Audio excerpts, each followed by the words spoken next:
देश में व्यापम घोटाले से लेकर नीट घोटाले तक लगभग 41 स्थानों पर राज्य व केंद्र सरकारों में शासकीय भर्ती के विषय पर जब भी इम्तिहान हुए हैं उनमें पेपर लीक की शिकायतें आई हैं।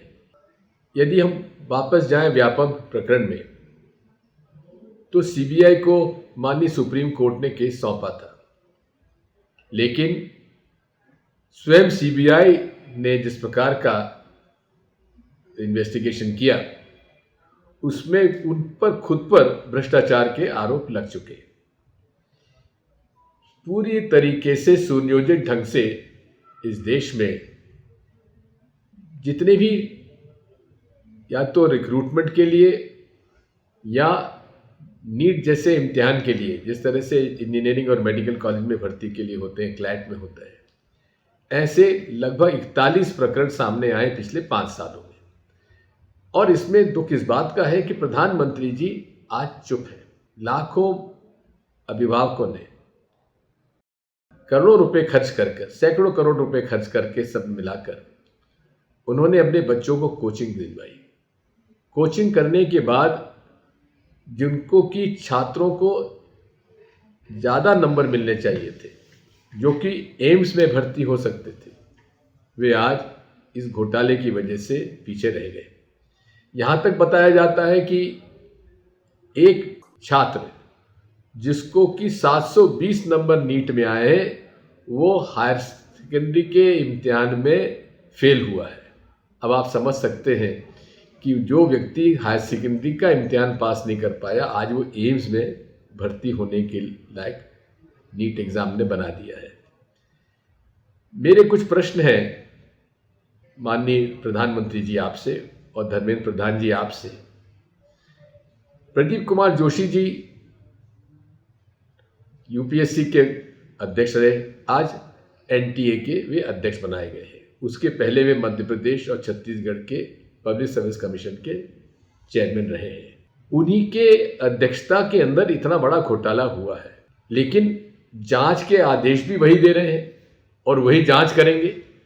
यदि जिसने जुर्म किया है उसी को जांच सौंप दी जाए, वही प्रोसिक्यूशन का एक अंग बन जाए, तो आप समझ सकते हैं ये घोटाले कैसे कम होंगे। ये सब घोटाला करने वाले लोगों का एक समूह है, पूरे देश में एक माफिया बन चुका है। जिस दिन नीट एग्जाम हो रहे थे, बिहार में मामला पकड़ा गया, पुलिस में रिपोर्ट दर्ज हुई, गुजरात में शिकायत दर्ज हुई है।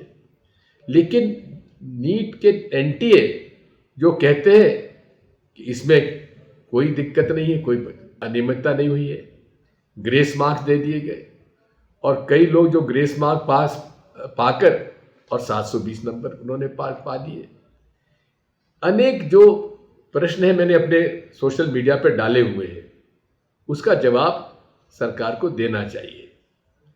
मैं तो कहूँगा कि माननीय प्रधानमंत्री जी, यदि आप वाकई में इस देश में निष्पक्ष भर्ती अभियान चलाएंगे सरकारी नौकरियों में, तो आपको तत्काल जितने भी डायरेक्टर्स हैं और जो चेयरमैन हैं एनटीए के, उनको तत्काल वहाँ से हटाइए और उनके खिलाफ कार्रवाई करिए। मैं ये भी मांग करता हूँ कि टेक्निकल फॉरेंसिक जांच पूरी इसके इम्तिहान की होना आवश्यक है, जिससे कि दूध का दूध पानी का पानी हो जाए।